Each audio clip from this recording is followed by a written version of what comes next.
So, welcome everyone to this already fifth episode of Beyond the Airbrush on YouTube. And today I am very pleased. Yes, I'm always pleased because I pick the guests. But actually, today I'm really, really pleased because I am with Callum, who goes by the tag Sagaminiatures on Instagram.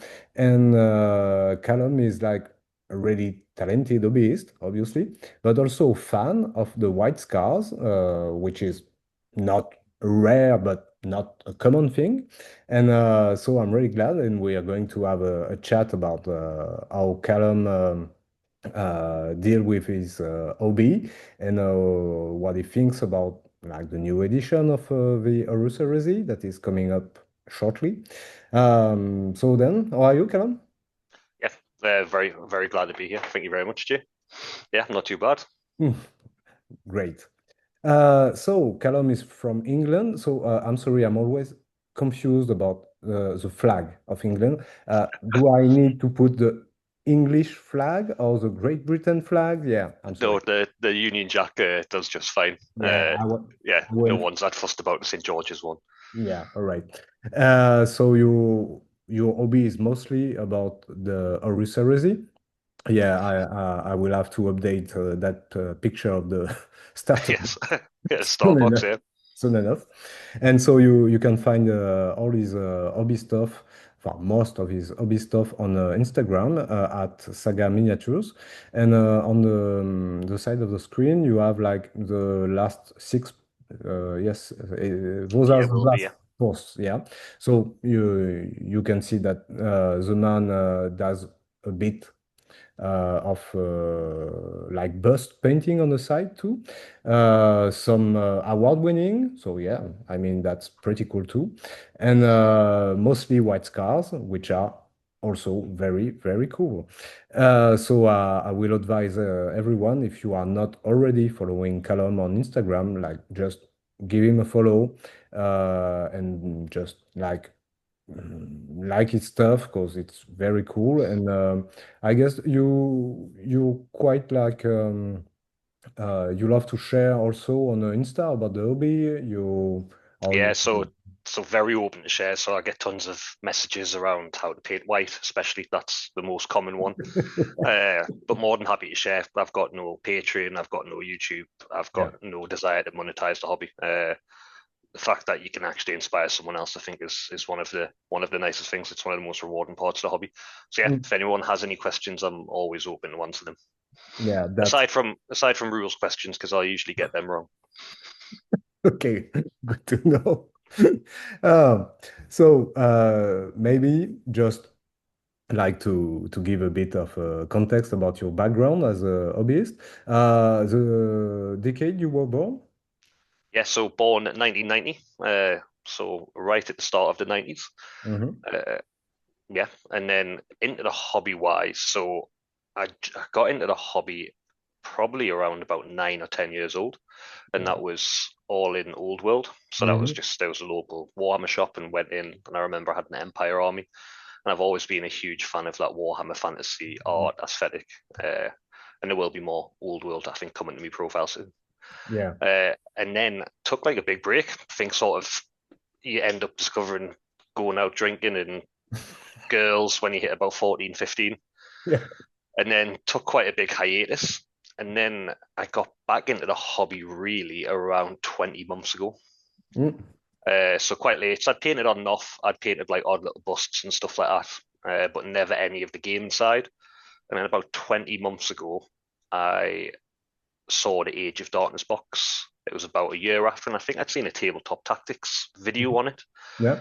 and then ended up looking at obviously SN Studios, who do predominantly all the heresy stuff Mhm. on the internet.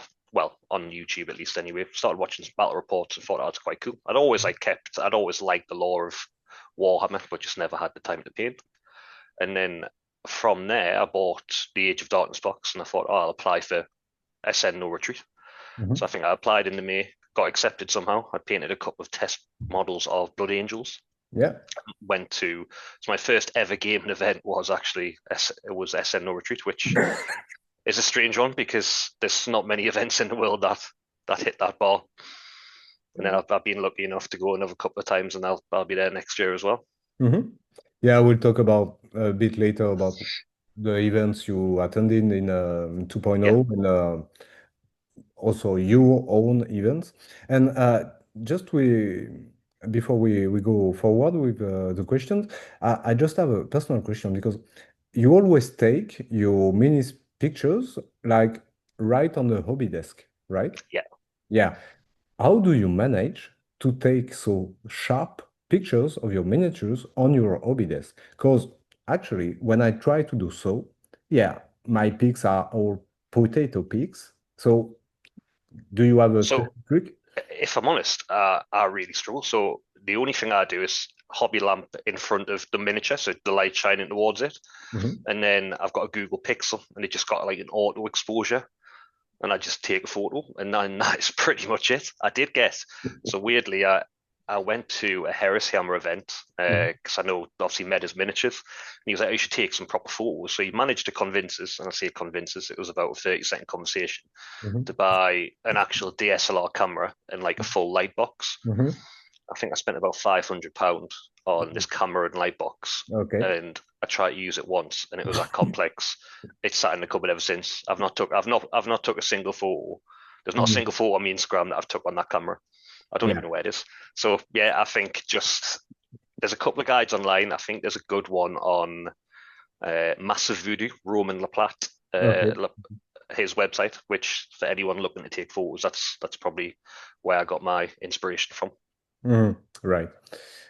So just by the way, that Land Raider is well, I mean, those Land Raiders, I think they are maybe the most boring miniatures of the heresy. Like they are just bricks.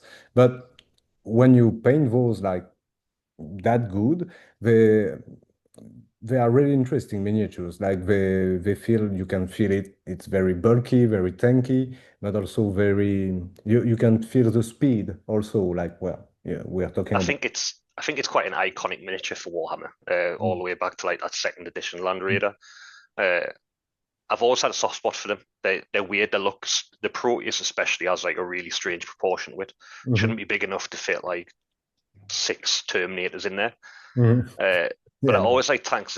It's a really good exercise in weathering because it's big flat panels. Trying to get that contrast can sometimes be a bit of a challenge for people at start. Mhm. But it gives you, and I don't do a huge amount of weathering anyway because I tend to like my models slightly cleaner, Mhm. especially with them being the scars. Yeah. It gives you a really good opportunity to do stuff like that. Like that is assembled wrong as well, which I only found out 2 weeks ago. Those little red side panels Yeah. are actually meant to stick onto the side, and I've just stuck them on the top, which I actually quite like. It looks like overlapping armor, but I'd only noticed when someone said, "Oh, did you do that on purpose?" I was like, "No, I didn't. I just obviously didn't read the instructions." Yeah. I can. Yeah. Yeah. Yeah. I feel that kind of mix up is pretty familiar to me. Yeah. It's a happy Uh, accident. yeah. Uh, so you got back in the hobby like not so long ago, and Yeah, what really like drew you back into the hobby? I think it was age pretty much. So I'd got at the age where obviously I'd had like a long term partner, weren't going out constantly and things like that. Social life slows down as you get a little bit older as well, mainly because you can't be also going out all the time. So that is it. I had like spare time, and I was like, oh well, actually, I'll paint. I've got quite a numbers intense job, so it's Mm, quite nice to actually have it as an outlet for like a creative side, mm. which I really enjoyed. And which part of the hobby do you like the most? Like, is it the painting? Is it the gaming? So I love the painting, Yes. obviously. Like that is probably the top tier, but I think more so after going to events is actually the social aspect of it. Yeah. The game itself, I could take or leave. Like I probably only enjoy about 30% of the games that I play Mm, at any event because usually by day two I'm usually hungover and I'm just not in the mood to play a 3 hour game of Heresy. But I think for me the social aspect, like I've met people through the hobby that I'll be friends with for life. And mm. I think that's the beauty of it. And I do have, I suppose, a bit of a reputation of being a bit of a degenerate on some of the UK events. Yeah, right. And well, we talk about like the social side of the Yeah, hobby when we talk about events, but yeah, all right. Is there something that you dislike about the hobby? Maybe. building, 100% building. Cannot stand it. Uh, if I can, I'll get like commission services to build stuff for us. I've just built I'm lucky enough to have the new Saturnine box next to Oh, us. nice. Not from influencer, just from known people. So I've got the Saturnine box there, and I think it took us about 3.5 hours to build the Praetor the other night. Like, I'm not fast, I'm not great. It just frustrates us. So building by a mile. Yeah, all right. Yeah, that's hard. And oh, okay, that's painful. That's painfully hard. Yeah. Yeah. Yeah, all right. And okay, because I think, well, I won't say I built it right, but I think in 3 hours of time, I built a falchion. Oh So yeah. yeah, so well, To be fair, I think the Praetor as well. It is a very complicated kit.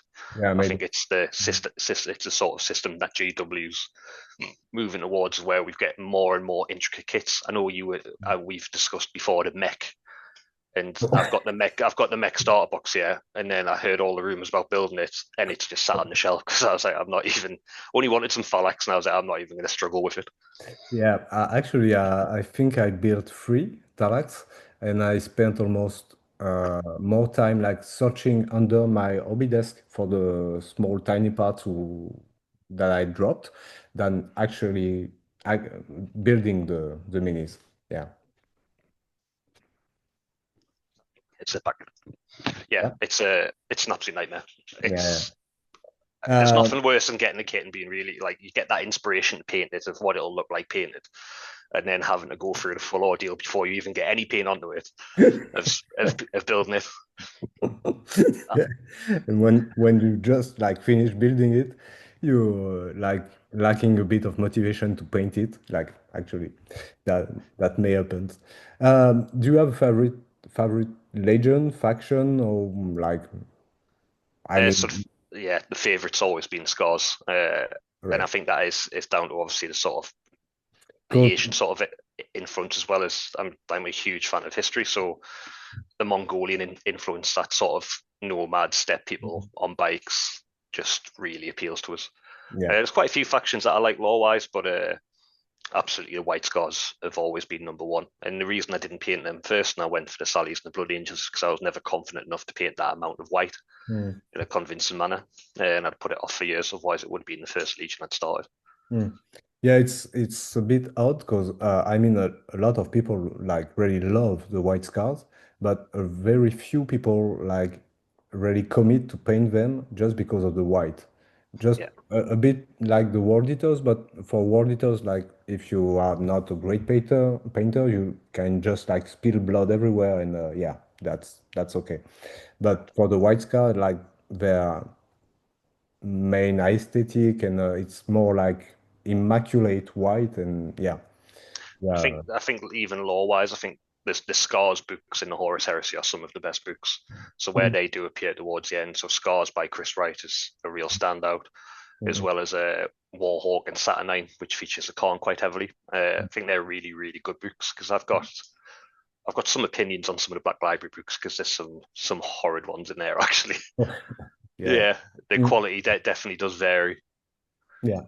And I think the Jagatai is also like quite an interesting Primarch because like yeah, actually in the books a lot of Primarchs are not really like they don't have something to really say or express or yeah, just I don't know. Like the lion is like not a great character at all, but Jagatai is pretty cool also. Yeah, he seems the most pragmatic of Yeah. all the Primarchs. So I Mm, mean, he doesn't believe in the whole imperial truth of the Emperor being a god. He just wants to be on Chorus with his boys, I suppose, riding around. He seems legitimately good. I think the problem with a lot of the Primarchs is all of them are just awful, awful people. So oh even yeah. some of the loyalist ones, like a lot of the issues, probably could have just been solved with a simple conversation. Oh yeah. Uh, Yeah, If so I mean, I don't think Horus didn't start the heresy. The Emperor started the heresy by mistreating his 20 sons. oh yes, it's bad parenting 101. Yeah. Yeah, it is, yes, Yeah. very much Yeah. so. Yeah. And do you have a favorite character? Maybe a White Skull or maybe not? So actual favorite character is probably Sigismund. I really like Sigismund as a character. That sort of development of him becoming like effectively the Black Templar, the Emperor's Mm, champion. I mm, thought it was actually really well done across the book. A sort of crisis of faith and his fallout with Dawn is quite good from a character perspective. yeah. I have to say I hated Sigismund, but like from the bottom of my heart. But it was mostly because of his profile in the second edition, because he was just a nightmare. And actually, when I began to read the Siege of Terra books, like, yeah, I felt like he's pretty badass too. So yeah, he earned a bit of my respect. Like, yeah. Yeah. Um, what is your favorite piece of lore within the heresy?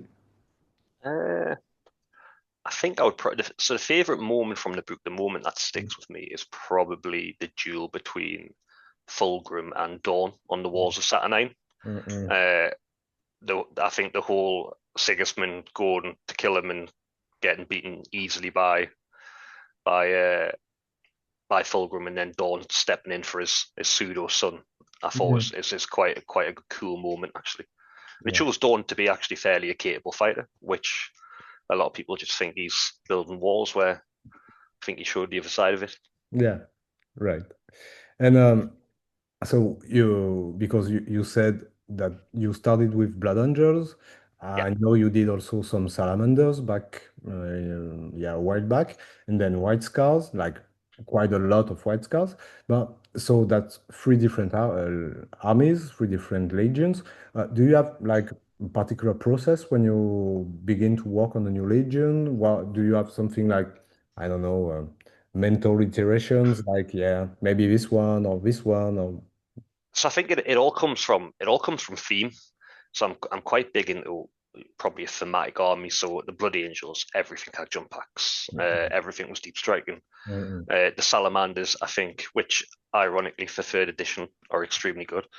But when I made the Salamanders for 2.0, I was like, I want as much flamers as possible, and I think it worked out. Like by the time I had a 3K army, there was like 47 flamers in there. oh, Like yeah. every single unit had a flamer or some form of flame weapon on it, Mm, and it was fairly awful. But it was better than people expected when they played against it because it just puts out a huge amount of like dice effectively. But now in second edition, where in third edition rather, where flamers are looking really good, I'm mm, concerned of taking them out to events because I'm now going to have to explain to people that I played Salamanders well before. I played them when they were bad, and now I'm just enjoying the time in the sun. yeah, you have to put a timestamp on Yeah, every one of your salamander. No, look, I yeah, swear I painted it like 2 years ago. Yeah, yeah, when they were crap. Yeah, yeah. yeah. And then I think finally for the scars, the theme was just bikes. So I've weirdly started thinking bottom up to doing armies. So actually designing a base and thinking of a setting Mm, of where they'd fit in and where they'd be. So all the scars are based on almost like a Japanese bamboo forest jungle world theme, mhm, and it's leaned quite heavily into sort of like the Japanese samurai aspect of it. Uh, the next army, I want to do like a sort of snowy woodland type mhm, of base. So then I'm sort of leaning towards, well, actually, that would look quite good with Space Wolves because it could be their home of like Fenris and things like that. mhm. And then do that because outside the scars, I don't have a huge attachment to any particular legion. Yeah. And so I always think good bases make a model as well. So having a good basing scheme, I think, really elevates your whole army. Yeah. And one thing, I think, one of the things, the ugly truths of people painting heresy is the bases are either from Unreal Wargaming Yeah. or they're just pigment powder. Like, Yeah. Very classic. Yeah. yeah, people Mm. have such beautiful models and put them on some really uninspired basing. Yeah. Yeah. Yeah. And so only loyalists. So yeah, I can play the Scars as traitor, so I have got a couple of traitor units in there. Hmm. Uh, but I tend not to. I'm not sure why. I don't know what it says about me psychologically, but I find it quite hard to play as a traitor. Yeah, you're not ready for that. I'm Like, not ready. I think mm, a lot of the traitors, a lot of the lore of the traitors as well as I really like the world eaters. Like, and I've mm, considered doing world eaters leaning into the gladiatorial aspect of it, yeah. which I think is really cool. But then whenever you see the lore, it's quite hard to get inspired because they're almost like character. They're like, it's almost like the caricatures Mm. of certain traits. Like obviously, Angron is just a huge angry beast, and it loses all sort of nuance. Actually, it's in Betrayer. When Angron and Lorgar, they come back to Nuceria and the homeland of Angron's homeland. And then Angron has fought for his gladiators comrades that were killed just in the moment when the emperor came down on Nuceria to save Engron from a certain death. And Engron has a really like very moving thought about his former comrade, and I think, yeah, I really felt his humanity in wow So that I one. think that's what we're getting onto about parenting 101. So I mean, the Emperor turns up to save Angron. Mm. Angron's there with the only family he knows, and the Emperor refuses to save them, and Yeah. Angron has to watch them all be killed. And I'm like, Mm. that is definitely going to cause some form of trauma. Like, this isn't going to come back and bite you in a few hundred years. Oh yeah, yeah. Yeah. So yeah, bad parenting 101 again. Yeah. All right. So well, just we can just have a word about this really cool contemptor. Um, how do you choose the red parts on your and the red markings on your white scar? Is it just like, I don't know, by looking at reference books, by just on a So, feeling? tend to try and think about balance. So where you want the attention drawn. So not having too much red unless the whole model's going to be red because there is a couple of whole red models in there. But Hmm. it can become overpowering, and a lot of it is just trial and error. So what I'll do is I'll paint something with too much red on, and I'll be like, actually, that doesn't work composition wise. Like a really easy one is doing red heads because naturally you want your eye to be drawn to the head of the model, the head and torso.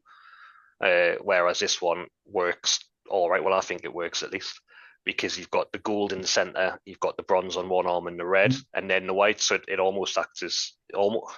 You always think of composition as almost like a triangle of where you want the eye to be drawn, which is the top of the model. Hmm. So I try and do it like that if possible. Yeah. It was quite hard. The Saturnine Praetor because there's not enough. I'll see. I don't know if you'll be able to see it on camera because it's sitting just behind us, but there's not a huge amount of real estate to actually. Hmm. Well, Yeah. It's called by the thing. yeah, it's just, there's not a huge amount of real estate to actually do red on him. Hmm. So ended up I was going to do the head, but then I thought the angry head sort of popping out might not work, so I've just went for like the shoulder trim. Hmm. But yeah, a lot of it is just trial and error. Yeah. Right. So that's a fire raptor. Yeah, and Yeah. there you can see again the red is effectively a triangle at the front of the model. So you've got the Yeah. two wings and you've got the front chassis. Hmm. And just out of curiosity, is that the worst kit that you put together or not? No, it was an absolute dream because I bought it built. Okay, yeah. Yeah, So. so I'd heard all the rumors. I was like, I'm not doing it. Okay. Like I was speaking to one of my friends, Black Reven on Instagram, Yeah. and like he was mentioning I think he'd said he'd done one, and he said, oh, it's dead easy, just put it in the oven, like with the clamps on, like on a low temperature. And I'm like, I'm honestly not putting a model in the oven, so I was like, I'm just gonna leave it and buy it pre-built. Yeah. Okay. So yeah, no, but everybody I know who built a Raptor is still crying about like building it. Yeah, It's a worst kit ever. Uh, we talk about like playing the game isn't your favorite part of the hobby, but do you enjoy playing it? And yeah. I still absolutely enjoy playing it. Otherwise, that I wouldn't go to events, I suppose. Mhm. Uh, I think if you get a good opponent, it can be really fun. Mm. And if you've got like two balanced lists and things like that, and you know how to play the game, like I've played the scars so much now and the sallies that I'm fairly competent. Well, I Mm. was until 2 weeks' time when all the rules changed and I've got to learn them all again. But I was fairly competent at using them. Quite a successful win rate. Hmm. Yeah, okay. And no, like I mean, we need to address the elephant in the room is that like 3.0 is like all over us for Yeah, quite some time and almost is I think the boxes are hitting the stores in 10 days on the yeah. 26th. Uh, well, what are your expectations regarding 3.0 and if you had some expectations? And what do you think of what we saw so far? So I mean, I suppose I'm in the fortunate position of having all the books here. So I've been Mhm. going through them, and luckily because I'm not an influencer, I'm not under NDA. So the rules are good. So I think the rules, there's some stuff that I don't like, and there's some stuff that I do really like. So stuff Mhm. like having initiative on melee weapons has split out the combat phase massively, where thunder hammers now aren't great. Yeah. Well, they're not the best option to take. Mhm. Uh, so I think that's really good. The line of sight's changed, so now line of sight is not true line of sight, which I don't like. I Yeah. think it sort of degrades a lot of the tactics Mhm. of like sort of moving models and stuff like that. But again, it makes the game quicker. I think like anything, there's going to be stuff that you like and there's going to be stuff that you don't like. I know there's a lot of internet outrage currently about some of the stuff that they've done, and I am 100% behind the invalidation of models. I don't think it's a very nice thing for someone to do because this is a Mhm. lot of people's like passion project, Mhm. and to suddenly have 20% of your army unusable is really unfair. But we don't know if that's going to come in But PDFs. We don't know if that's going to come later. yeah. It might not. But in general, I think change is inevitable. Like Games Workshop as a company needs to keep making money. Like the system needs to evolve. And Mm. 3.0, I guarantee when people play it, they'll like some stuff and they won't like other stuff. And it'll be the same as it was in 2.0, Mhm. where people 2.0 had the same. Like 2.0 had broken things. You had Thanatars with Paragon and Metal, or you had heavy sports squads that people didn't like. You had low guitarists like for the first 18 months of the game that were broken. So it's not as if 2.0 was a perfect addition. Yeah, It's the Fullman Terrace, maybe. Fulminators, Yeah. the Ultramarines, Yeah. Terminators that had like the guided rockets. Yeah. So it's not as if 2.0 was perfect, and I think people probably need to take a step back and Mm. not almost take off the rose tinted glasses and go, well, actually, there was stuff that I didn't like then. It was the same outrage that happened between 1.0 and 2.0. Yeah. So in general, I think the levers are all right. The units seem decent enough. There is definitely flavors gone from it. So you Mm. don't have rights of wars anymore. You don't have warlord traits. Mm. Some of the legions feel a little bit less flavorful Mhm. than they did in 2.0, which, as someone who loves theme, I'm fairly against. Mhm. But then, on the other hand, the new army building effectively allows you to build any army you could ever dream of.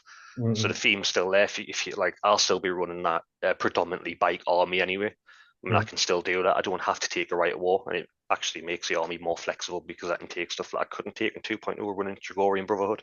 Mhm. Uh, so yeah, I think it's a hard one because there's so much hate around the internet and there's so much sort of contention around it now. I've seen arguments online for the last week and a half, but at the end of the day, Games Workshop it's still going to sell out. They're still post record profits. Events will still sell out, and the world's going to keep on turning. So you may as well just either stay on 2.0, it's your hobby, no one's telling you, Yeah. or Yeah. no one's forcing you to play 3.0, or see what it's like.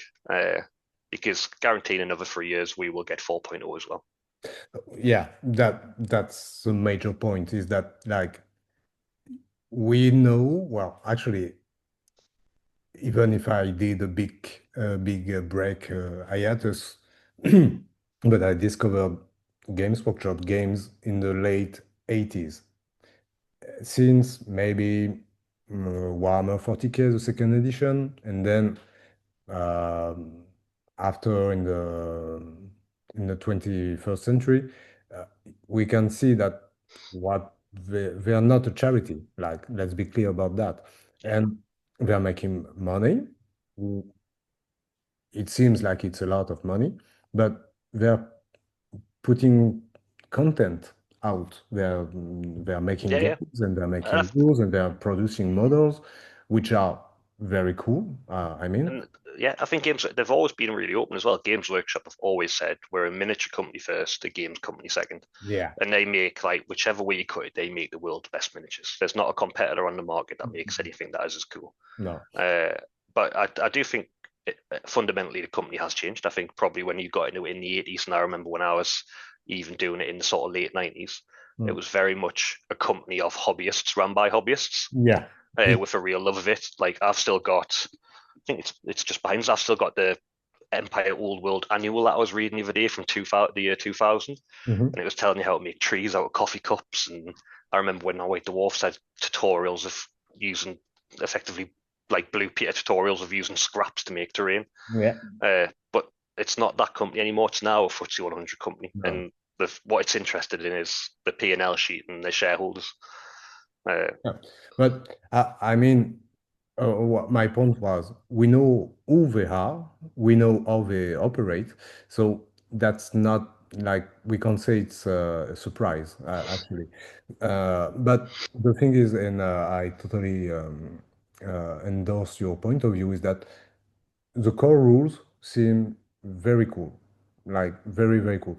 Not just that thing about like the line of sight when if it's not very clear to me yet.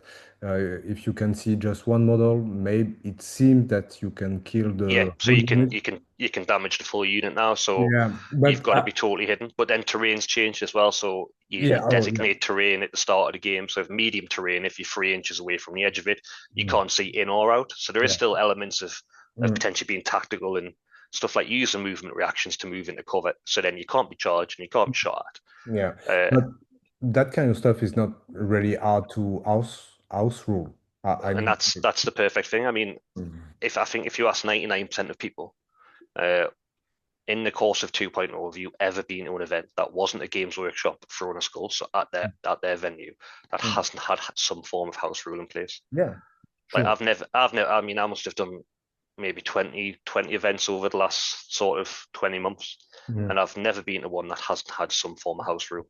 yeah. And I know fine well that you've got the likes of SN working on like a war gear sheet. Hmm. Heresy Hammer, I think, are doing something similar.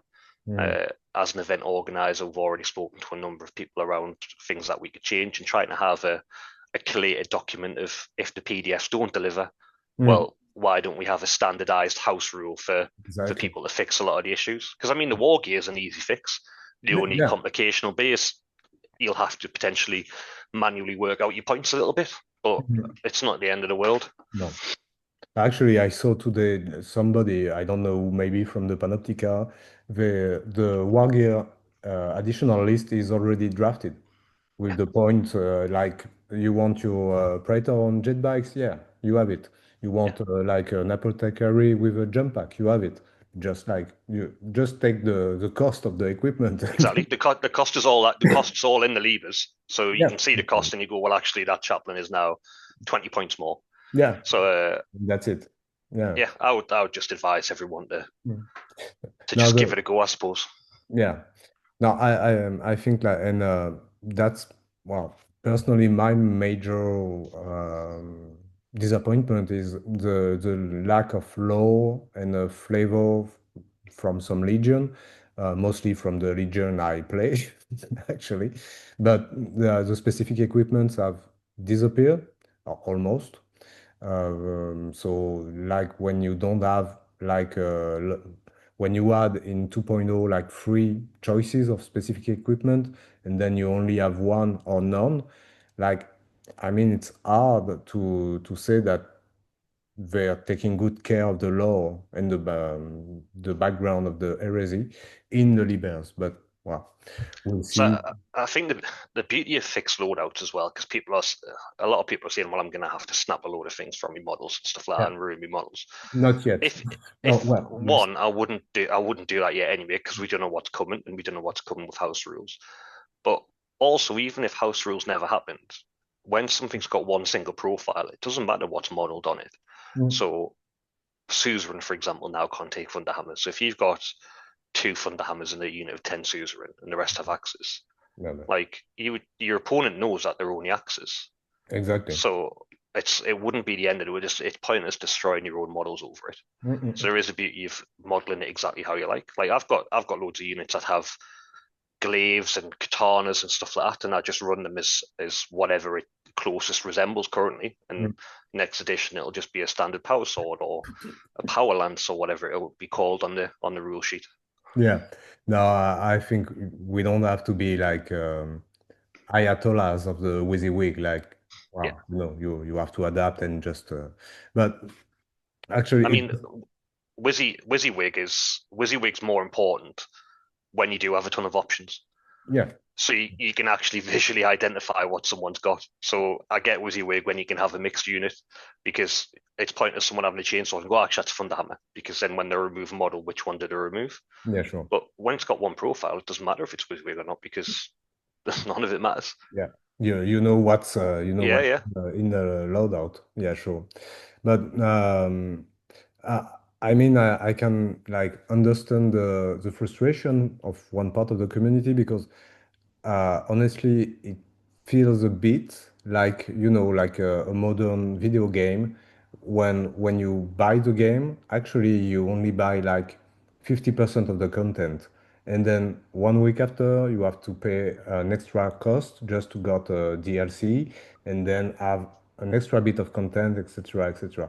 Well, uh, honestly, for me, I don't really care because I know that I will do what I want to do. And well, I mean, my gaming community is very chill and we are not like looking for competitive whatever. Or we're just like, yeah, like you said, yeah, don't snap your Thunder Hammers on Suzerains. We don't care. We know we have Legatinax.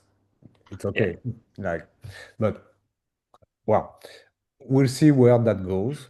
And I think before, well, in December, if we still don't have like extra content, like solid extra content, I think we will be like complaining in a legitimate way, but like, So without sounding too much like a Games Workshop shill, I actually like the new format of the journals. yeah, Uh, so second edition, I bought all the books, so Beta Garmin, Martial Civil War, whatever they were, mhm. and none of them really added a huge amount to the No, game per se. So the exemplary battle reports, exemplary battle or whatever it was called, I can't remember no, now. That just added the units that would already been released as a PDF for free anyway. That yeah, you got the privilege of paying £40 for.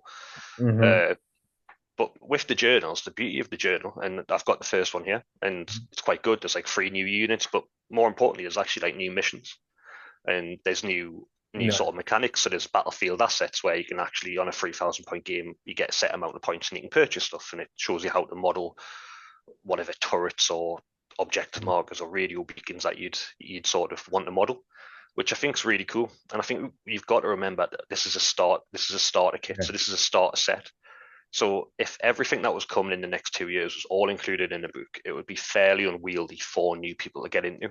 mm, Whereas this, you've got quite a soft start. The rules are relatively easy to understand and do tend to be quite well written actually this time around. mm, And then as it goes on and you get deeper into the game, you can actually pick up a journal, which might be the Battle of Calf, and it'll be Ultramarines or Word Bearers, because you collect Ultramarines and you want to use them. And it's very optional, I think. So mm, I see both sides. Effectively, you are buying a half-finished game because the game now will look very different than it was. I can see that people would think that it's only half a game. But if you change your perspective, I suppose you're just getting more of the same game. So it's the same that happened in 1.0 with the black books and yeah. happened in 2.0 with the other books. And these journals seem a lot better. And it's a lot more consumer friendly in the respect that you can just buy the ones that you want, which is nice. And you don't have to buy a book And full of mech rules that you'll never use because you won't build them. yeah, and I think they will do what they do for the whole world is that the rules are free PDFs and the lore is like in the paid journal. So Yeah, everyone can access the whole rules without paying an additional cost. So, well, we'll see if they do that, but I think that's their business model now. So, yeah. yeah. Yeah, but I think that yeah, we once again, I think we need to wait a bit, not to be uh, judging just by some leaks that. like everyone saw on the internet. And uh, actually, I like your perspective about like the journals coming. I think it will be like once a month or maybe one every 2 months. So I've heard once a month, but if you think it's a 3 year edition, Mm. and if they've got 18 legions to get through, plus Mechanicum, plus Solar, plus demons and Nights. custodies, yeah, Mm. knights, yeah. So I mean, it'll have to be at quite a rapid pace for them to keep coming out. I think where the journals will fall down is towards the end of edition. Like it would be horrible if your legion was Yeah. second to last. Mm. I would prefer them to probably do like theaters of war, or like so do Calf, like we mentioned Calf before, and have word bearers and Your turn. ultramarines in there. Yeah, so you could get all of them out within the first 9 months. People would have some additional content to use, and then you could always release more after the fact. But Mhm. yeah, it would be fairly feel bad if say Scars came out in 34 months and I had 2 months of extra units. Like Yeah, that would be that's like. a downside. Yeah. Mm. But I think from what I saw in the like well, in the leaks is that like the extra content might work for every legion. Like I think there's a specific centurion in the third journal, like the Master of So Descent, and yeah, so in the new journal, there's 3 units which are just Legion agnostic. So you've got a Master of Descent, you've got a Hyperion or Hyperios missile tank, which is the like yeah. the old Whirlwind, Mm. and then you've got a Command and Control Squad, which is like a retinue which allows you to reduce a reaction to a zero cost if you're within 18 inches, Mhm. which could be quite cool. And it even gives you like it almost harkens back. It doesn't give you any photos or guides, but it harkens back to the old White Dwarfs and the old Mm. codexes where it's like, oh well, if you want to kit bash these, you can use X, Y, and Z, and gives Yeah. shows you what you can use. Yeah, Yeah, that was the good part of the exemplary battles PDFs. Like with the specific units, they were showcasing like some units yeah, from various hobbyists, or maybe from people from the studio. I mean, JGW studio, and it was pretty cool because, well, in my opinion, like heresy is really about like the hobby, kit bashing, and like imagining your own army, your own the way you see the Legion through the official books and what is in your mind and imagination. So yeah, that's pretty cool. Um, do you want to add a word about the new no, edition? Yeah. no. So I think we've covered the new edition quite well. I think at least opinions on it. I'm sure I'll get some abusive messages following it for being a shill, but No, but it feel it. I mean, it's good to hear like some balanced opinion about that because, like, yeah, and me first, I was very salty about the new edition, but now I think I have come around a bit, and yeah, I think we will have our fair share of fun with the third edition. yeah, So no, I would agree. I'm hopefully going to get a test game in maybe next week yeah, and see what well. it's actually like. Yeah, I think, well, it's a bit schizophrenic, but I think I might try to do a first game of third edition, but with my own legion. So maybe like Yeah, Iron Warriors versus Dark Angel. And but like when you play alone, it's a bit schizophrenic, yeah. But yeah. just yeah, I It will say. depends. It depends on who you're going to cheer to win. That's it. Is there a strong heresy community in your whereabouts? So this is a strange question because I am quite conscious that England is a tiny country. Yeah. Uh, so I would say no, there's not. But Hmm. when I say no, there's not. There's probably not a strong community within the surrounding 10 miles. Yeah. Okay. But I don't have to travel far to get to events. So there's like events. I was at an event last week, which was a 70-minute drive away, which it's not exactly far, but for me that's like a full weekend away because I'm not used to driving. Like in England, you never used to driving more than 10 miles. Whereas I see it as some of like so Brian, who you had on last, Yeah. he's like, oh yeah, I'm driving 6 hours to pay someone today. And I'm like 6 hours, and I'm like, oh, where you going? Oh, it's the next town. Like the scale of the UK is tiny.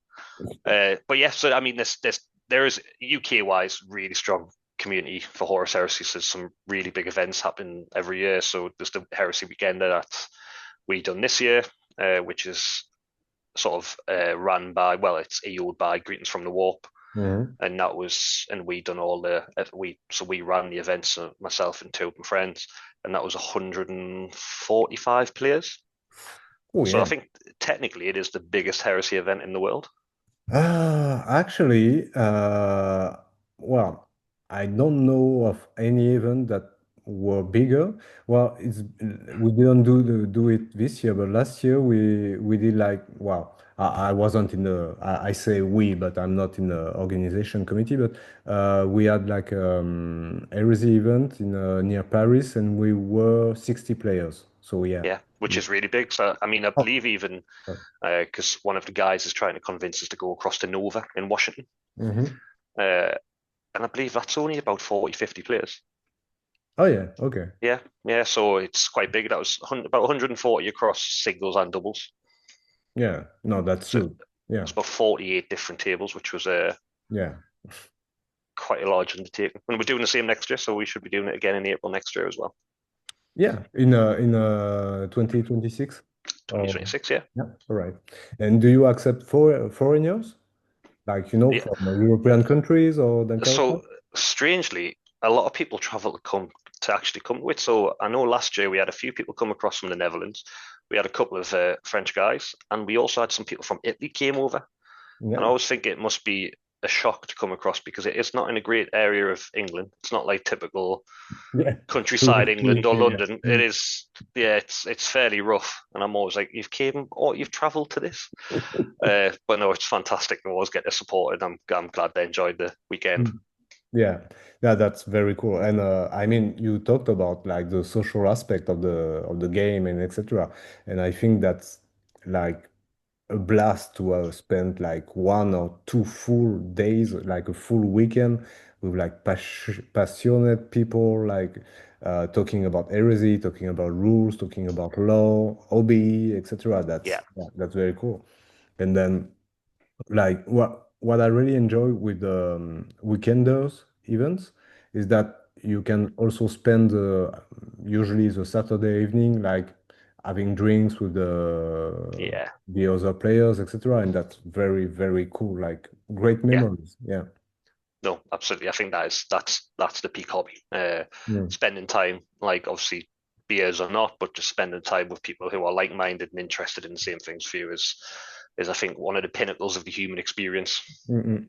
Yeah, and I think also well, it's also that it's not really easy to have like a great conversation about the hobby with someone who is not into the hobby. Like, Yeah, yeah. mm. Oh, I do it Uh, all the time. That I try and my fiance asks us what I'm doing, and then eyes just go blank. She say, "That sounds lovely." Like, yeah, yeah. I think. Well, actually, no. My wife. Well, she she realized what it was because yeah, I have like some big piles of like yeah, miniatures, like etc. And I have a no small like display furniture, etc. And yeah, she's starting to say, "Are you sure you need more miniatures? Yeah, are you sure you need those?" And I'm like, "Yeah, I don't need those, obviously, but I want those. Yeah." So yeah. And speaking about events, so you went like twice to No Retreat? so I've been twice so far. Yes, I went with the Blood Angels year before last, and then that was October Yeah. 2023, and Hmm. then obviously May 2025. Went again this year, so I took the Scars this time, Blood Angels last time, and then I was lucky enough to win an SN award, which allows you to go back next year without applying. So probably will be going back next May, September, whenever it'll be. Yeah, yeah. And would you recommend like traveling to? Because actually, that's well, because Brian, who was in the latest episode, went also to another Yes. trip, and actually, I forgot to ask him, but I'm asking you, as you are English, uh, how do you explain that one of the, I mean, biggest heresy event is not held in, well, technically it's the UK, but not in the UK, but in Gibraltar. Yeah. So yeah, that I mean, at first I thought it was like somewhere in England, but well, actually, yeah, once again, it's in England, right? But do you have an explanation for that? So I think it speaks to the value of what Pardo does. So I think when you talk about sort of community, people who really push the community, I think Pardo is one of them. Hmm. Uh, his love for heresy is absolutely wild. He plays more heresy than anyone I've ever met, Hmm. and absolutely adores the hobby. And the no retreat that he puts on is just all centered on the hobbyist. And there's not an event like it because realistically, there for the event lasts 3 days, and Hmm. you usually go for about 4 or 5. But you only play 5 games. So we play one game on the Friday, two on the Saturday, and then two on the Sunday. But you've got about 3, 4 hours between games. Hmm. But then it's everything that's organized around it. So they do like he has trips to go and see like the top of the rock and see all the sights of Gibraltar. There's like barbecues arranged. There's sculpting classes. He had like Anfarius there doing sculpting class this year, and it's that whole being able to spend 4 days in very nice settings in the sun as well, which always helps. Yeah. Uh, with sort of another 27 to 29 like-minded people who really love the hobby Mm. is a great experience. And that's probably how I'm so deep into the hobby because the people that I met at the first no retreat are people that I speak to every single day. We Mm. go to events together. We ran the weekender with two of them. So the other two guys, Istvann Beach Club, Yeah. Max and Ash, met them at no retreat. Right. So yeah, that's a life of, well, a hobby life It's defining a yeah, yeah, experience. it's a Yeah. absolutely a hobby defining moment. Yeah, so Yeah. I'd always sort of encourage anyone to apply if they love the hobby and they want to have a weekend doing it. Appreciate obviously it's quite an exclusive event and it's quite travel, but it's definitely worth it if you can get to go. Right. I think at some point I need to have those guys in the series because well, everybody is talking about them. So yeah, Yeah, yeah. at some point. Did you ever throw a metal mini or like a resin Spartan qualifies as a metal mini to a non-sporting opponent? Also, luckily, I think I was in the hobby a little bit later and really everything was in plastic pretty much by the time I joined. So I've got a plastic Spartan, and there's definitely no metal. But I do remember when I was a kid and I collected Empire, there was a metal steam tank, Mhm. and that would have done some damage actually. So no, I haven't. Okay. Uh, Speaking about a bit more about your personal hobby, how would you describe your painting style? Uh, painting style, I think it's constantly evolving. So the painting style I've got now is really free form. So aside from obviously the white armor and the scars, which is predominantly the same paints, I try not to worry about color choice as a recipe. And what I'll tend to do is like mix stuff. So like throughout the army, like the reds I've used aren't all the same reds because I've either run out of reds, it ran out of the red that I used, or couldn't find it, or I've used a different red, or wanted a Mm. slightly different vibe to it. Uh, Same with all the metals. So the metals predominantly because the Scars army in particular is just all non-metallic metal. Mhm. Uh, and that recipe's changed probably about 4 or 5 times throughout the course of the army. Mm. So I try and paint in a more, I don't know if you call it like an artistic way in the respect that I mix paints and try and make compositions work. And it's one of those things that I'm always learning. Like I am nowhere near fantastic at it, Mm. but it's a sort of journey to try and reach that peak. Mm. And I mean, it's maybe well, I need to edit that question because uh, what's maybe not the hardest technique that you manage to use or master, but maybe the most useful technique that you manage to master and to use like on a daily basis. So I'm going to go really basic here and just say like brush control. Yeah. I think actually using a paintbrush as opposed to an airbrush Mm. and learning how to manipulate paint off a brush is is great. I would always encourage non-metallic metal. Mm. So non-metallic metal has this sort of mythos of being extremely hard, and it isn't really. Like some of this stuff here. So on the left, that the power glaive, for example, Hmm. that probably took all of 10 minutes to do. Yeah. Okay. Uh, and it is unbelievably quick once you get the hang of it. And I appreciate I've painted about 4,000 points of it in non-metallic metal, so I have had quite a bit of practice. Uh, but if you zoomed in, you'll see that it's not really neat. So it's not perfectly blended, it's not perfectly smooth. Mm. It's more about painting an impression and making it readable. Mm. So that's probably the hardest, not even a technique or a skill, is making miniatures readable. So from arm's distance, if you look at something, Mm. oh, that's armor, that's metal, that's cloth, and you have that separation between elements of the model. I think that is how you really level up. But non-metallic metal, why it's fantastic is it's not a secret technique. It is just doing the techniques you should be doing across a full model in a really concentrated space. Mm. So it's the art of light placement, so placing light where light would naturally hit, Mm. and the idea of contrast. And it looks like metal because it's so extreme, but Mm. it's the same methodology that would be applied to painting as armor, although Mm. because it's not as shiny, the contrast wouldn't have to be as tight, but the light placement would still be the same. So it does definitely improve all of your painting. Mm. Right. But I have to say that that's just my very humble opinion. The thing I really enjoy the most on your models is the shading.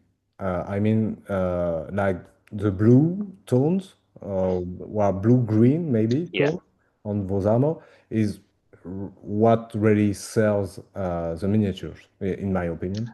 And I really love what you do in the Land Raider that we saw before also. Yeah, well, the shading is a bit more discreet or subtle, but still.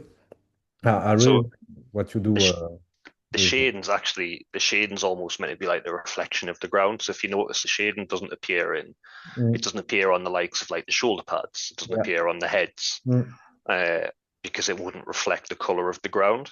obviously. Whereas that sort of bluey green is meant to be actually the jungle floor reflecting up Mm, on it, and giving it that impression, which I think ties it in quite nicely to the basis. And it's the same, you can see it in you'd look closely in that guy's Thunderhammer. So mm, that blue is in yeah. his Thunderhammer there. Mhm. It's in the blade to the left. It's everything that faces down or catches that reflection will reflect that ground light. Yeah, that's like a very, very nice touch. Yeah. Um, what would you improve or a new technique to try? So always improving. So being able to paint the same stuff just better. So whether that be how smooth the blends are, like how tight I can get the contrast. Mm, Uh, I've been really trying to focus on some of the more recent pieces. So like the Daredevil piece that you showed at the start mm-hmm, of almost like sketching it. So that Daredevil was painted in about 25 minutes. mm-hmm, Uh, and everything on it is just red or purple. Uh, and trying to actually be a bit more freeform. And it's hard across an army. So heresy painting, you couldn't really paint like that because it would be a nightmare. Your army wouldn't look cohesive.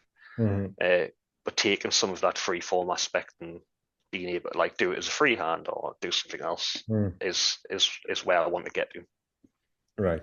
Yeah, that's the hard part about like heresy armies, especially when you do like new armies, new units all the time, is that if you want to have like a very high quality within a whole army, there's still a lot of bodies to paint, and yeah, that's. Yeah, and I notice the same. So I mean, one of the bits of advice I give to people who are just starting is some people have a habit, or not a habit, but they've got a preference to build and assemble a full army at once, Mm, and then do. So I know one of my friends does it, Ash, where he'll do a full 3,000 point army, and then he'll do airbrush all the armor on all 3,000 oh points, yeah, okay, yeah, and then which one I think would send me psychotic. yeah. But two, I think you almost lose out as well because if I look at the Scars army now, the units that I painted first aren't as good as the units that I painted last. Mhm, But because it's the same color, because it's the same base and vibe, it's still really cohesive. You would never really notice on the table unless you directly picked up two and compared them. mm, Uh, but painting unit by unit, what it allows you to do is almost that skill to evolve. So I was mentioning that the colours that I've used for non-metallics change throughout the course of the army. It still looks cohesive, but now I've got a better understanding of it. And I think if you do everything in one, you lose that ability to sort of evolve until you get onto your next army, which a 3,000 point army might take you 6 months to paint. So you're effectively 6 months of plateauing and then going up again.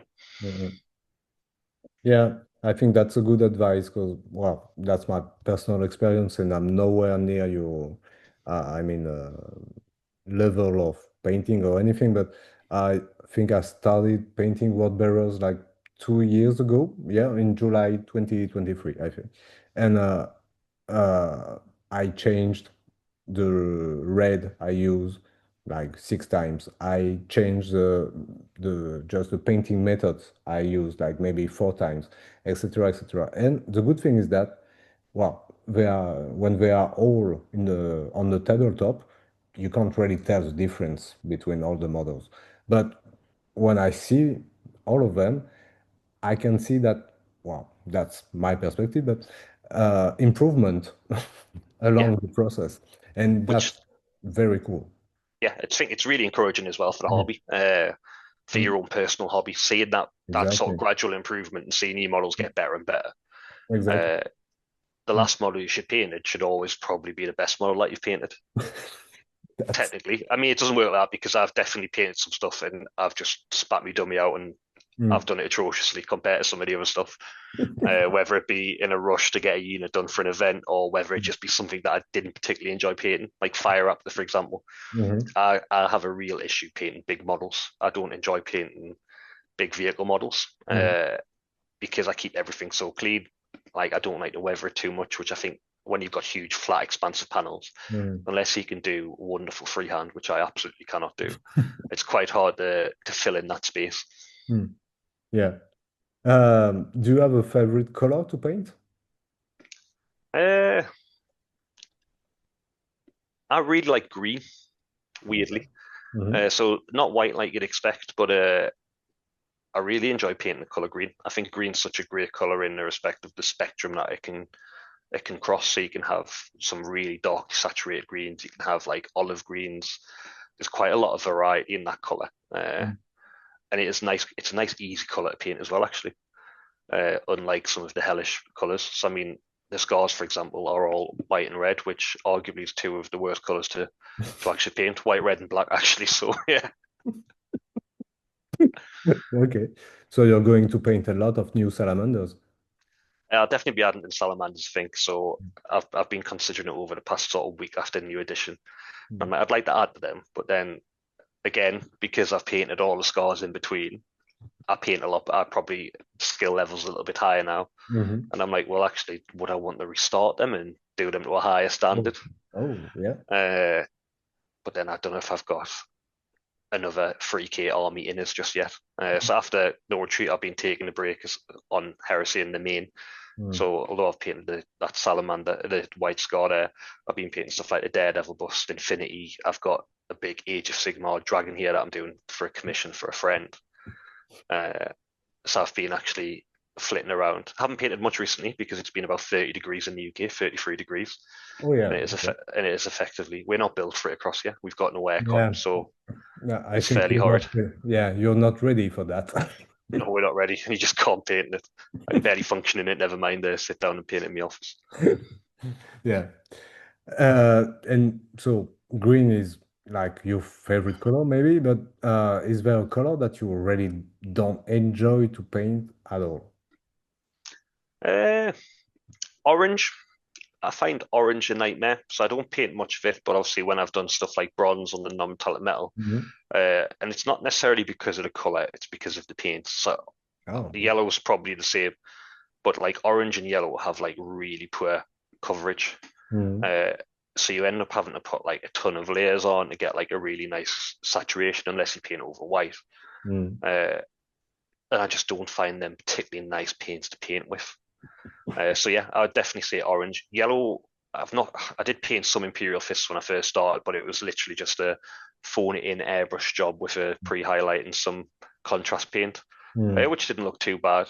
But yeah, Yeah. So we talked about like your ongoing painting projects, uh, a bit about the future painting projects.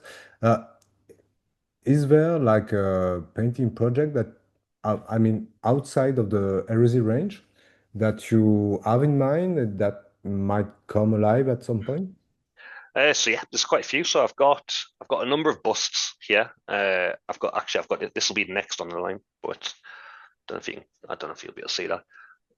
No, it's a 75 millimeter sort Ah, of, yeah, that's a big one. Yeah, all right. yes, like a 75 mil great sword, like a Landsknecht model. Mhm. Which that'll be up next because obviously I want to get into the old world. I've got all the old world stuff sitting here. So I'll be painting some old world stuff, some Empire, which I'm really looking forward to actually. Oh, okay. Purely because it was my introduction into Warhammer, so there's an element of nostalgia there. Mhm. I've went with all the. I know a lot of people have a preference for the newer sort of Highland Minis models because they arguably look better than the old Games Workshop stuff because Mhm. that's maybe the best business decision they've ever made because they're just selling 30-year-old products for 2025 prices. Yeah. Uh, Yeah, I but was like very disappointing because, well, I'm in the 40s on me because I didn't have a proper look at the box before I got it. But I'm doing a Chaos Old World Army because yes, I'm dreaming of a fully paint Chaos Army since I was maybe 12, and but so I get the battle box, yeah, the battle group battle yeah. box. And yeah, those minis are really outdated and yeah, not Oh, they're more not great at lines all. Not everywhere. by yeah. But there's a guy who told me, I think it's yeah, I don't want to get confused again, but I think it's his Instagram tag is Mitch of the Mournival. I think is related to Tabletop Tamil, which I had Ah, in right. Yes, series. I know. Yeah, I know tabletop Yeah. Tamil. And actually, he gave me a good advice is that you can use models from Age of Sigmar, Age of Sigmar, yeah. but you have to be like really careful when you put them on a rectangular or Yes. square basis. And so you have almost to do like yeah, a bit of puzzles to make them So, all of which to be them fair, you did back in the day because you remember they increased the base sizes, so stuff used to be on 20 mil bases. exactly. Yeah. So it's easier to line up the old stuff now. But for me, old worlds, that I love the old sculpts. That old GW art style of what was like sort of the warrior priests, that really gritty John Blanche era and Carl Kapowski, who've done a lot of the artwork for it. Uh, that just makes us feel like I'm a kid again. So there's two old world armies. So Empire, which is the first one I ever had, Mhm. and I have got the Bretonian box as well. Oh, okay. And that might be a future project, but I only bought that is the reason I bought that is because I loved that when I was 12 because it's nice and it's cool. But you could never afford a Bretonian army because it was all like in metal blisters back then. So I was never in a position to be able to actually afford a Bretonian army. So I bought one just because Yeah. to fulfill that childhood dream. Yeah, well, totally feel you. Yeah, no, that's a great project. I hope you'll be able to find some time to work on it because yeah, that's a great project. I think the main concern will be finding someone to play Hmm. because there Yeah, doesn't seem to be many events around. But for some reason, it still sells out. So there must be a hidden pocket of people playing Old World somewhere. I think the game is very more successful than what Games Workshop expected, actually. Yes, I mean I've heard obviously through the grapevine. I don't know how true it is. Apparently, it outsells Sigma, Mhm. which is insane. Um, is there a model, maybe, that the one you're most proud of, or maybe not proud but satisfied?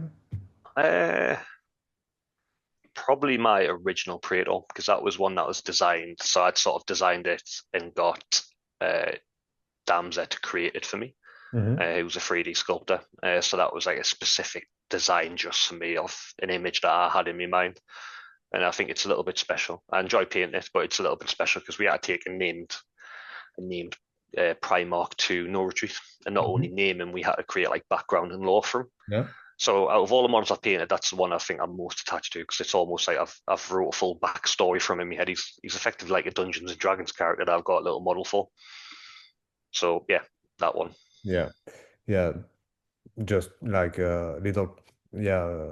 Damza is a great Yeah, 3D he's great artist. at what he does. Yeah, Yeah, absolutely.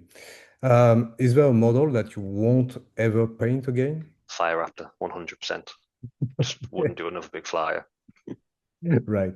And just because we have outriders on the side, what is your opinion on like cavalry units who can't score objectives in the new edition? 3.0.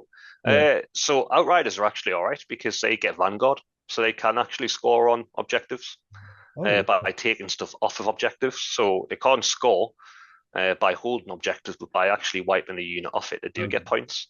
Uh, and to be fair, even if they couldn't score at all, I'd still take them because they're just cool as shit. Uh, Yeah. yeah, it's like that Judge Dredd bike vibe is just phenomenal. So yeah, I'll take them regardless. Yeah. uh, I'm hoping that maybe like an updated kit will come up at some point, but yeah, those I are think very there'll cool. definitely be an Outrider kit coming because they're in the rulebook, and every single thing in the Liber is something that you can buy from the store. Yeah. Uh, But yeah, I mean, like, because I think those are Forge Worlds in the Forge World range, and the kit are only sold one by one, if I'm correct. no, it's this so they're 3D. Those ones are 3D prints. So I Yeah. printed those. Yeah. Uh, the ones from the ones from Forge World are like £65 for three of them. Yeah. I know, free. Yeah. Okay. Yeah, which is an extortionate price, and also the quality of them is really poor as well. Like they're tiny, they're outdated, they're out of scale. It's one of the oldest kits that they do because I bought 2 boxes of them thinking, oh, I'll just use them, Hmm. and then I managed to find these ones online. And I was like, absolutely not. I mean, they're on the wrong basis because technically they should be on smaller basis, but Yeah. But again, yeah, we're playing really everything. cool. But Yeah. yeah, that's a small detail. Is there a model that you dream to paint, but you never get to paint yet? Uh, Not that I can think of off the top of my head, no. No. Uh, so I tend to, any model I like the look of, I'll just buy. Hmm. And no doubt what will happen is I'll have a surge of inspiration that I want to paint it. I'll buy it, and then the inspiration will be gone by the time it's delivered. And it'll sit in my cupboard for about 4 years until I go, actually, I'd love to paint that. And then I'll pull it out. So yeah, I've just got a stockpile of stuff Yeah. that I will paint at some point. But yeah, I mean, there's a couple of Primarchs. So I did paint a Sanguinius, but that's because I took him to the first no retreat. Yeah. Okay. And then I have got a Vulcan that's half painted for Salamanders, and I've got a Jagatai that I've built. And I love the idea of painting the Primarchs because I think the models are actually phenomenal. Yeah. Uh, but you cannot take them to any events. Like there was not a single event outside of the Heresy Hammer Primarch Showdown and the Mhm. first no retreat that I went to over the past 2 years that have allowed Primarchs on name characters. And it's quite a time investment painting the Primarch. Mhm. But Uh, maybe in 3.0, as they are, well, they seem to be less like meta impacting characters. yeah, Maybe we will see more of them in 3,000 points yeah. games. So we've discussed allowing them to come to allowing them at our event next year. Mm, Name characters because the name characters don't seem half as egregious. And people say it's from a narrative standpoint of why would all 18 Primarchs be on this backwater planet? yeah, yeah, But sure. at an event, no one's really overly invested in the overall overarching narrative. Mm, So it's a lot more believable to me that the Lion and Vulcan ended up. Well, it wouldn't be because that'd be loyalist for loyalist, but like Angron and Vulcan have ended up fighting on some backwater planet if came across each other. mm, Because if you want to be true narrative, you'd never ever. There'd only be about 4 Primarchs you could ever fight mm. because there wasn't a huge amount of them that done duels. And then how would you do the Fulgrim v Ferris? Just have them instantly die, like auto lose. Yeah, so you can't be narrative with Primarchs. I think there needs to be an element of suspension of disbelief there, Yeah, and or suspension of belief. I think that uh, something that might be cool to do, although not really like balance, is that to do just like a Primax showdown, like the King of the Hill, where Yeah. So only with they done that at the Heresy Hammer oh right, showdown. Yeah. So but we had that, and it No Retreat as well. They'd done a Praetor showdown. So I anyone mean, that wanted to take the Praetor oh yeah, like could okay, end up fighting. Yeah. And I okay, think when we done it, the Heresy Hammer one, I think Dawn won. okay. Weirdly, yeah, because everyone thinks Ferris was the big bad, but like rules wise, but his weapon skill let him down. I felt it is very much down to luck whether he done. Mhm. Yeah, that's cool. Um, and if you well, if you could create one non-existing model, what would it be? But just before you answer, actually, you already had one non-existing model to be created. Uh, well, it was the scouts, I guess, that Yes. you So yeah, commissioned. Yeah. But, well, yeah, actually, because there are no official scouts model in Heresy.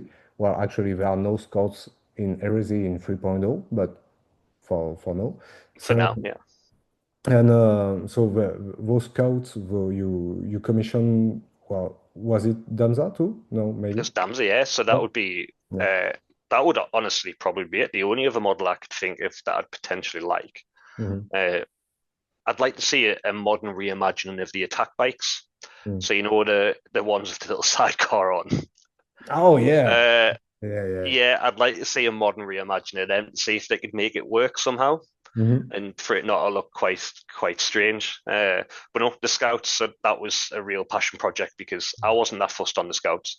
I thought scouts have always been quite cool. I loved them in 40k when years and years ago.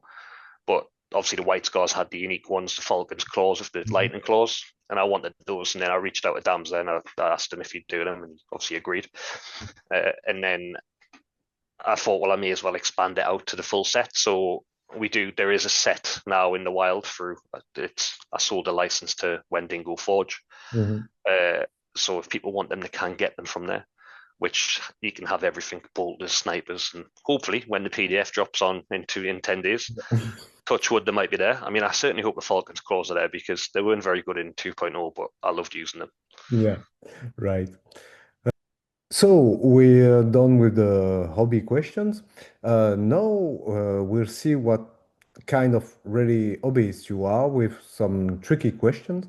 Would you rather go on a trip in a warp with Engron or Erebus? I feel it would have to be Angron. Yeah. Uh, More dangerous, but I think I'm more likely to retain my sanity. So you expect Engron to watch over yourself? Oh no, absolutely not. But then I would expect Erebus to definitely betray you.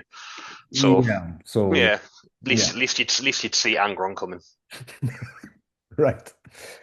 Did you ever wash a brush or something else in your coffee, beverage, etc. When hobbying? No, but I've done something worse. I have drank methylated spirits before, Yeah. by accident. So I was stripping a model in methylated spirits, and I was like, oh, I'll just pour what was left over into like an empty Pepsi can to put in the bin, Oh and my then I took like a huge gulp of it, and instantly felt ill. And yeah. I think I had a bad stomach for about 4 days, like cramps in my stomach for about 4 days. I think it just stripped all the line of me insides out. So yeah, wouldn't advise it. Luckily, I don't drink much. I don't drink much tea or coffee, not while I paint. So my office, which you won't be able to see, but I work in the same office. I've got my paint desk and sort of my work desk here on separate desks. So my coffee's always on my work desk and my paint desk stays fairly clear. Yeah, that's a pretty good move. Go, yeah. Yeah, okay, so that's pretty dangerous. So don't do that at home at all cost, right? Yeah. Uh, right. Is there a specific physical activity, sport that you enjoy? Yeah. So I mean, I still I really enjoy the gym. I think that's probably been my longest lasting hobby for sort of mental health. I absolutely love going to the gym. I'm there every morning usually. Generally just lifting weights, jiu-jitsu, so Brazilian jiu-jitsu. Okay. So I've done that for quite some time, competed sort of around the country doing that as well, to a decent enough level. Uh, don't do it so much anymore, mainly because work gets in the way, and like any true guy getting older, I seem to have a perpetual bad back. But yeah, I think like I very much enjoy any form of physical sport. I used to play rugby as a kid and stuff like that.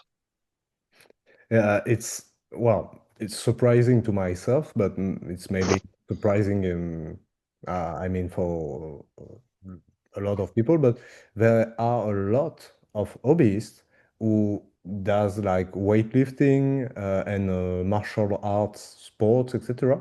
And I had like Brian who does like It's a lot of weightlifting. weightlifting, yeah. I had Ward Bro from Spain. Also, he does like a lot of gym and weightlifting. I can't remember what Rob from Miniatures told me, but I guess there was something like that. So it might. Well, I don't mean to conduct a sociological study about the hobbyist sports, but there's something to maybe to dig in. But yeah, do you have a favorite food maybe? So Big fan of, and this will get me some grief from the lads, but I am a big fan of Japanese food. So if I had to pick any form of yeah, food, so I've recently got back from Japan. The food was just phenomenal. I'll eat a lot of sort of Asian, Japanese cuisine at home anyway. all Yeah, right. So white scars once again. white scars once Yeah, again. Yeah, so actually, yeah, they are I not did. like Japanese. Well, they're not Japanese, they're Mongolian, and like Mongolian food. I have went to a Mongolian restaurant years ago once, and it was not very nice actually. So Yeah, yeah, I'll stick to the Japanese.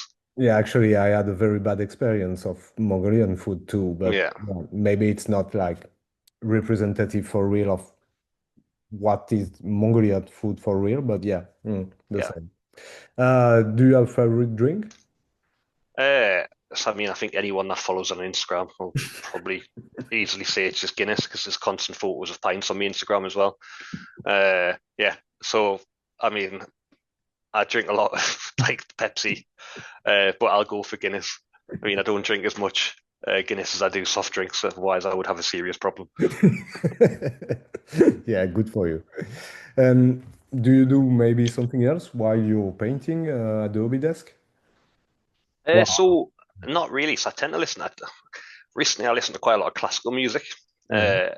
and I do so at work as well. So I'll have that on in the background. I know a lot of people listen to like audiobooks, Mhm. but I can't.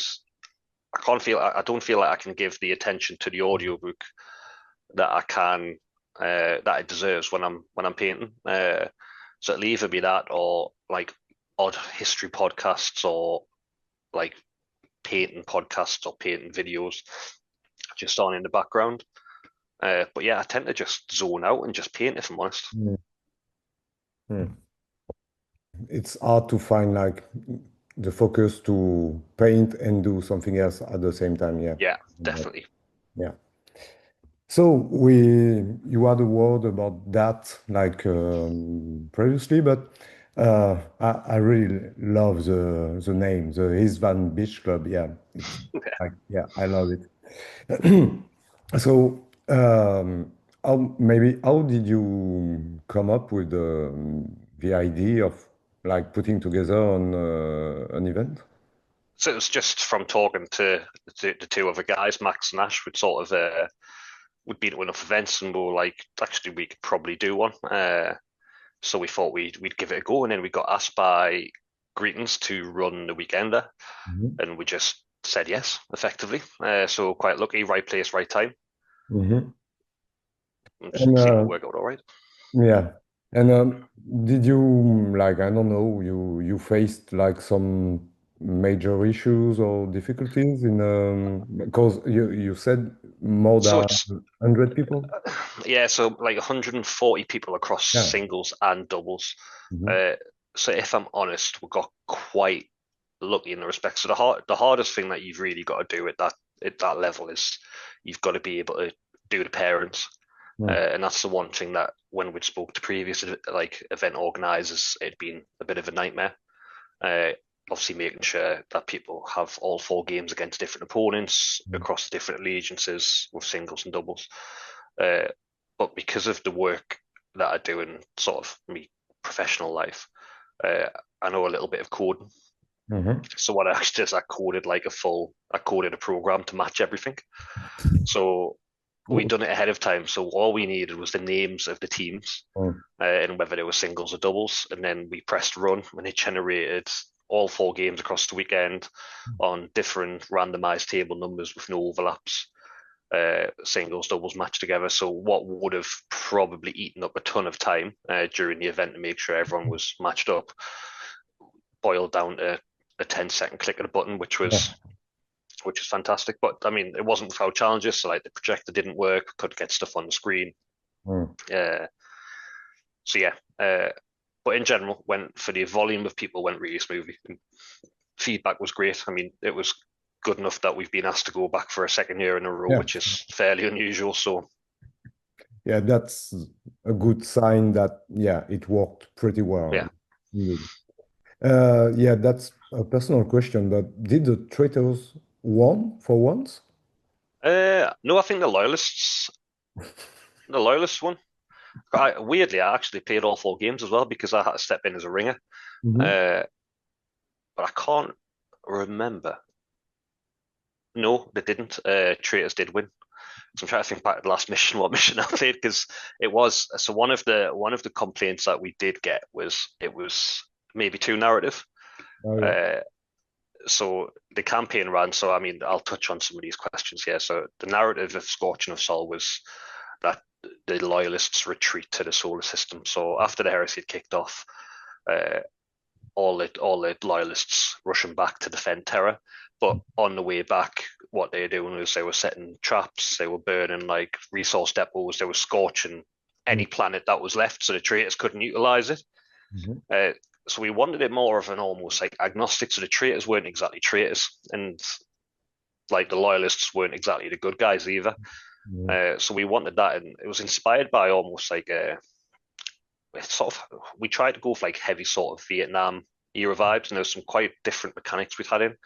So one of the things that proved really popular was we'd in the narrative, obviously in the system that we were in, which I can't remember what the system was called, but there was a load of like rogue traders in the system as well, and arms dealers like playing both sides off each other and selling like armaments and support to whoever the highest bidder was. So when the people won games or done setting objectives, they got given cash, and the cash was actually we bought about 300 coins from Amazon, like gold pirate coins. So after they came and gave the results in, they got given coins, and then they could spend the coins in the store that we had someone running, Mhm. and we'd printed off. I don't know if there's a photo of them on my Instagram actually, but we'd actually designed and printed off almost like Pokemon style cards, Mhm. and each one had a boon on. It had like so strafing runs, orbital bombardments, prices on, and they could buy them in between games and use them. And then by the second day, we'd actually decided to run it as a gambling racket. So one of the guys was there in the shop and he was offering to take bets and they could earn more money from doing it that way. And people absolutely loved that. Cool. So that Mhm. was really popular. So that might come back in some format next year. We'll have to have a think.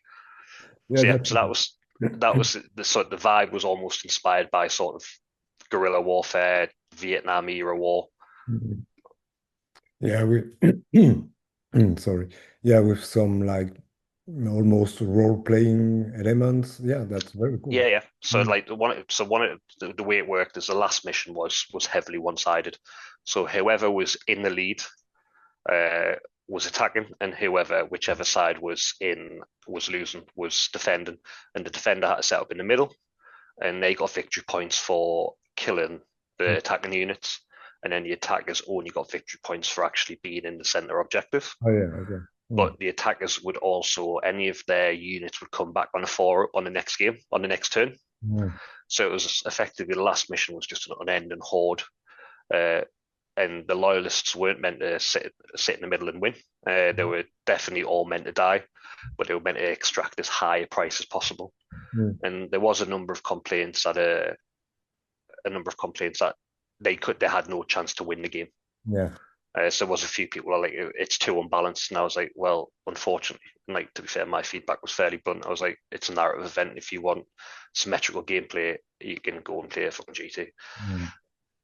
Yeah, well, that actually that's what I would be expecting at a narrative event is if I want to play the core book missions, yeah, I don't go to an event to do that. I do that at home.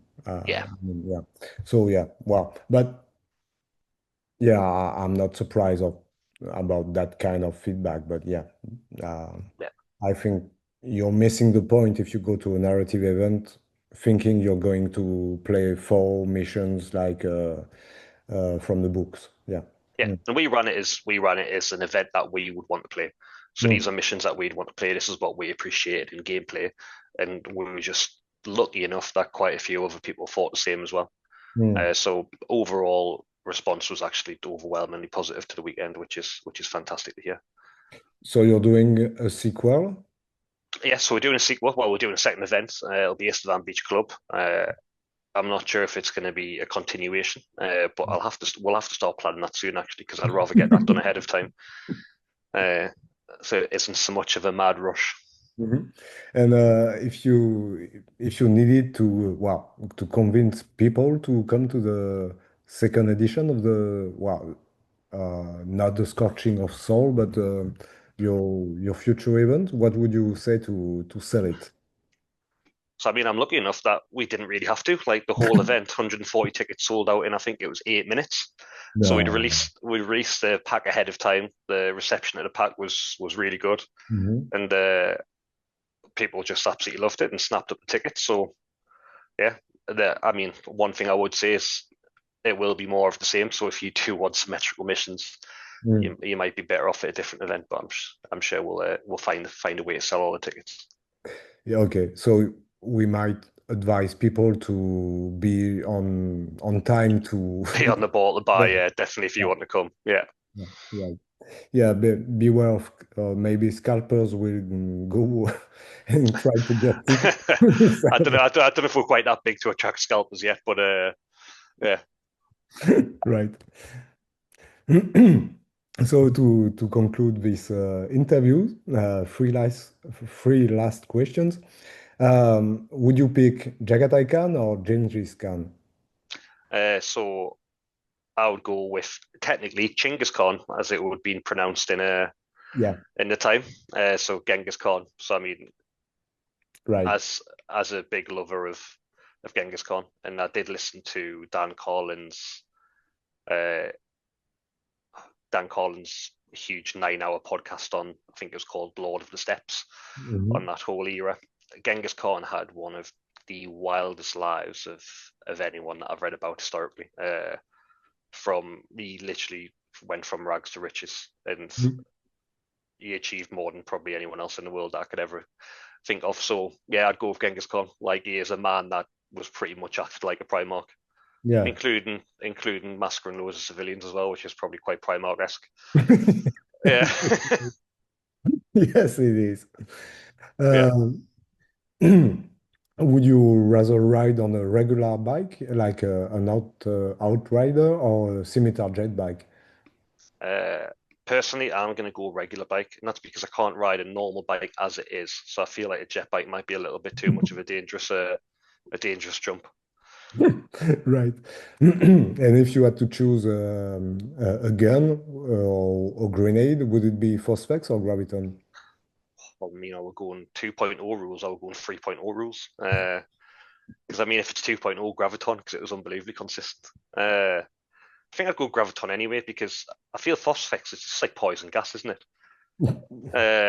Well, it's like sort of poison gas, napalmy stuff. Whereas Graviton seems quite cool. I couldn't tell you what it would really look like, so Yeah, that'd be no, interesting enough to see. yeah, Maybe like a that little would mini be. black hole. Yeah, yeah, Yeah, yeah. For me, it's like the Vortex grenade from the second edition of Warhammer 40K. Like, is that the one that would like? No, I'm thinking of the virus grenade that would go across all units and it would just wipe out full armies in like a single throw if you rolled badly. yeah, that's a good one.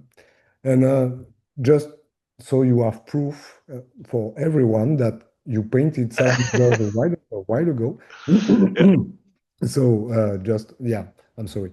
Just we might have a look at Sanguinius on the side of the screen. So you painted this guy like 2 years ago, right? Yeah, so this was to no retreat. This was sort of like the centerpiece of the army, and this was Mhm. the first non-metallic metal model that I'd ever done.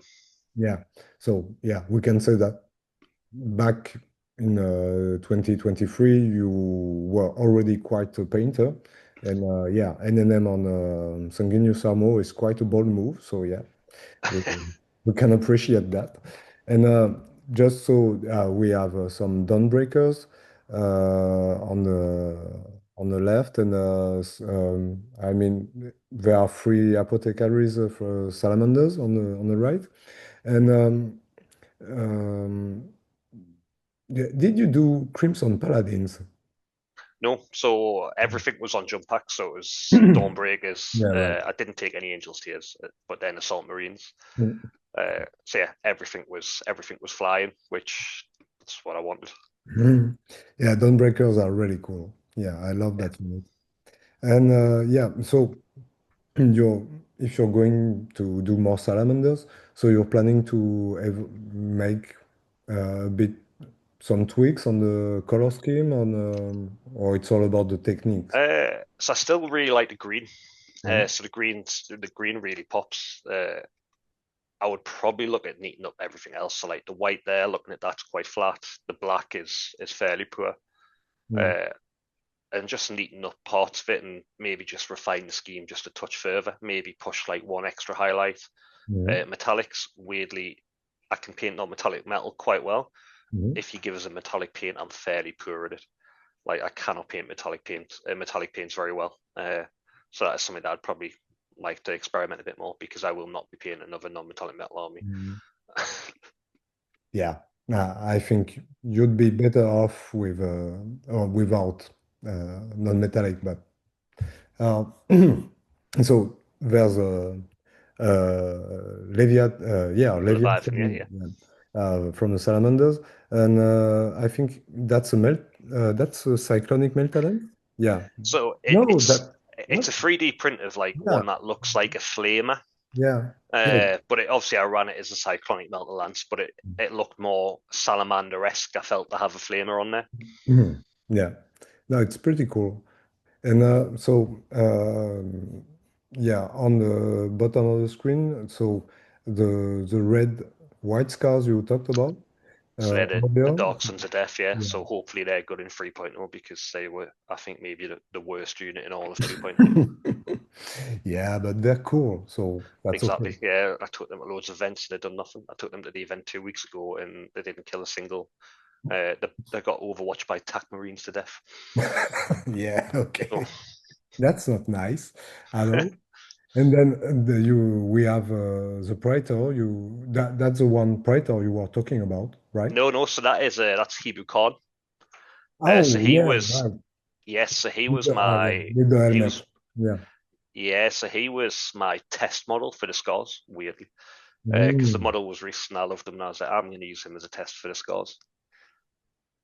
Yeah, but well, I'm sorry, I didn't get your Praetor in the I know it's not a problem. presentation.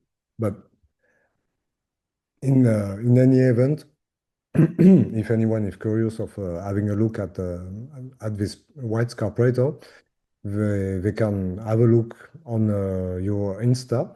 And once again, I don't want to repeat myself too much, but giving a follow to Callum at Sagaminiatures on Instagram is really worth it because tons of great stuff, different stuff, not only white scars, but also like salamanders, like a bit of blood angels, and maybe soon Bretonians and Empire. Yeah, that's definitely worth it. And maybe like, do you have some last words or comments about? No, so just thank you very much for having me on. I absolutely loved the work that you've done. I loved it, obviously, when you were doing the slideshow text interviews as well. I think you do a really good job of illuminating different hobbyists that people might not necessarily see. So I'll just say keep up the good work and let me know if you need to find any more guests, and I'm sure I can suggest a few more. Yeah, I'll be working on it this summer. I hope to pile in some more interviews, whether on YouTube or Instagram. And well, it was a real pleasure, like I mean, meeting you virtually, and chatting about the hobby. It was very cool. It was also, like I said, very cool to have like balanced and chill opinion on the upcoming new edition of Heresy. And I hope to maybe we meet for real at one of those Yeah. Heresy events around the globe or in the UK. But well, you know, it's not that it's difficult to travel to Yeah. the UK from Europe, but well, if you guys want to come back in the European Union, you are more than welcome. All right? Yeah, to be fair, I think half the country would be desperate to get back in. Right. Well, thanks, Callum. Thank you very much. Thanks, Jay. Have a good evening. Have a great evening. Right, bye.